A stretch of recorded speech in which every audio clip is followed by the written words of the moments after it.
వెంటనే గురుకుల PET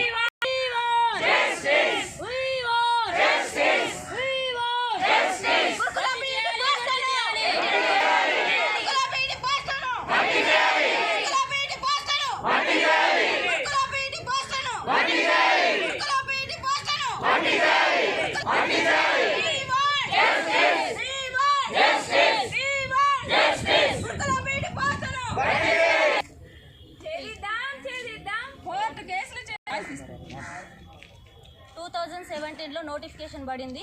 present 2020 4 years నుంచి 4 సంవత్సరాల నుంచి కోర్టులో కేసు నడుస్తుందని అన్నారు. 4 సంవత్సరాలు కోర్టులోనే తిరుగుతున్నాం. అంతేగాని ఈ మమ్మల్ని గవర్నమెంట్ తెలంగాణ ప్రభుత్వం అసలు పట్టించుకోవట్లేదండి. తెలంగాణ వస్తే ఉద్యోగాలు వస్తాయి అనుకున్నాం. ఉద్యోగాలు తెలంగాణ నిధులు నియామకాలు అనే టాపిక్ మీదనే తెలంగాణ తీసుకొచ్చినాం. నిరుద్యోగులందరూ కొట్లాడి ప్రాణాలు తెగించి తెలంగాణ తెచ్చుకున్నారు. ఇప్పుడు తెలంగాణ వచ్చిన తర్వాత ఆయన గద్దె మీద కూర్చున్నాడు కేసీఆర్ సార్, మీరు మాకు న్యాయం చేయాలి.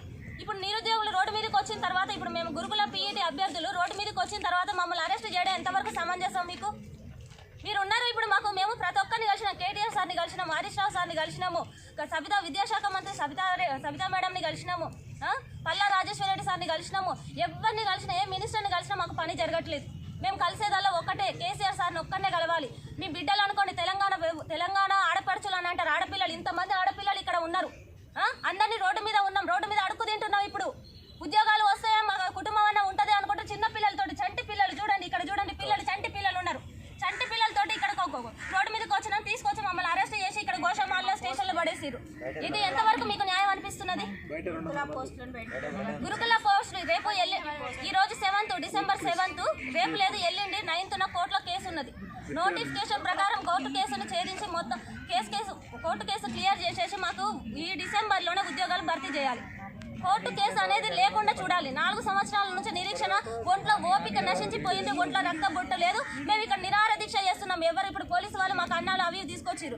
ఎవరు కూడా పచ్చి మంచినీళ్ళు కూడా ముట్టట్లేదు. లోపలికి ఎవరికి వాయిస్ ఇస్తలేరు. మాకు మీడియాతో మాట్లాడేందుకు కూడా అవకాశం ఇవ్వట్లేరు. ఇప్పుడు నిన్న ఎలక్షన్ జరిగింది, జిహెచ్ఎంసీ ఎలక్షన్ జరిగింది, దుబ్బాక జరిగింది. ఎన్ని రోజులలో వచ్చింది రిజల్ట్?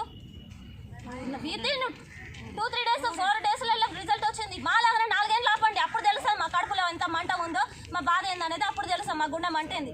ఒక్కొక్కరు హాస్పిటల్ పడతారు. ఇప్పుడు మీరు పెద్ద నాయకులు అందరూ మమ్మల్ని ఎందుకు ఇట్లా చేస్తున్నారు? 600 పోస్టులకు 1200 మంది 1:2లో 1200 మందిని సెలెక్ట్ చేసిరు. 1200 మంది ఇప్పుడు రోడ్డు మీద ఉన్నారు. ఉద్యోగాలు లేవు, సద్యోగాలు లేవు, ఏవి లేవు. ఉన్న కోర్టు కేసులన్నీ ఒక్క టీఎస్పీఎస్సీ నుండి నోటిఫికేషన్లు వేసినవి ప్రతి కేసు కోర్టు కేసులలోనే ఉన్నది. ఒక్క కేసు న్యాయంగా కరెక్ట్గా ఇచ్చిరా? ఏ కేసు లేకుండా కోర్టుకి ఎక్కకుండా ఏదైనా ఉద్యోగాలు భర్తీ చేశారా?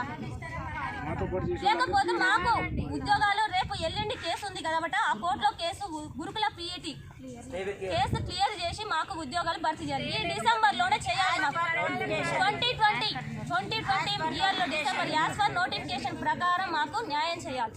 కేసీఆర్ సార్ మాకు కల్పించడానికి ఒక్కసారి మాకు మా బాధ చెప్పుకోవడానికి మాకు పర్మిషన్ ఇప్పియండి. Just 2 minutes sir. KCR sir, మేము పీఈటీ గురుకుల నిరుద్యోగులము. మాకు ఉద్యోగాలు వచ్చినా మమ్మల్ని నిరుద్యోగులకు 4 సంవత్సరాల నుంచి మమ్మల్ని బాధ పెట్టిస్తున్నారు. ఇది న్యాయమా సార్?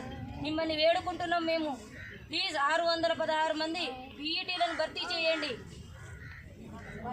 1:2 ఫలితాలు ఇచ్చి మమ్మల్ని 4 సంవత్సరాల నుంచి కోర్టు కేసు అని మమ్మల్ని ఇలా రోడ్ల పాలు చేసి ఇది ఎంతవరకు న్యాయమని మేము విన్నవించుకుంటున్నాం మీతో సార్. ప్రతి ఒక్కరూ అందరూ ఆడపిల్లలు సార్, మేము రోడ్లు పాలయ్యాము. ఇది ఎంతవరకు మీకు న్యాయం? మిమ్మల్ని కలవడానికి ఎంత ప్రయత్నించినా కూడా మధ్యలోనే మమ్మల్ని అరెస్ట్ చేసి ఇక్కడ కూర్చోబెట్టేశారు. మరి మా బాధ మీకు ఎలా చేరేది?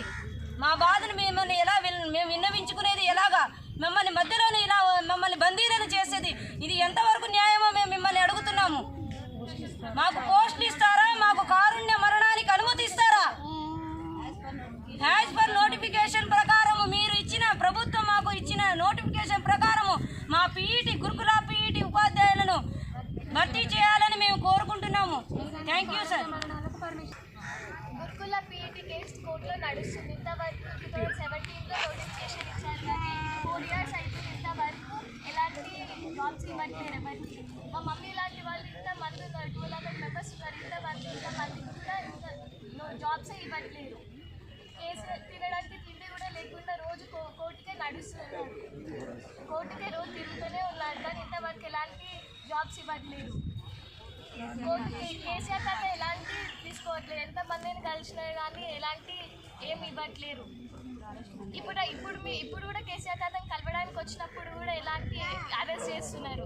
తెలంగాణ రావడానికి కూడా కేసీఆర్ తాత ఇలానే చేశారు కదా, ధర్నాలు అన్నీ చేశారు కదా. ఇప్పుడు ఎందుకు మేము ధర్నా చేస్తుంటే ఎందుకు వద్దంటున్నారు, ఎందుకు అరెస్ట్ చేస్తున్నారు? మా బాధలు ఎందుకు అర్థం చేసుకుంటారు? మా మమ్మీ లాంటి వాళ్ళు ఇంతమంది 200 మెంబర్స్ ఉన్నారు, ఇంతమంది ఎక్కడెక్కడి నుంచో వస్తున్నారు, కానీ ఎవరిని పట్టించుకోవట్లేరు. ధర్నాలు ఎవరైనా చేస్తే కానీ అరెస్ట్ చేస్తున్నారు. అదే వెంటనే ఎమ్మటే మా మమ్మీ వాళ్ళకి పోస్టింగ్ ఇవ్వాలని గురుకుల పీఈటీ కేసు కోడ్ ఎమ్మటే క్లియర్ చేయాలని మేము కోరుకుంటున్నాం.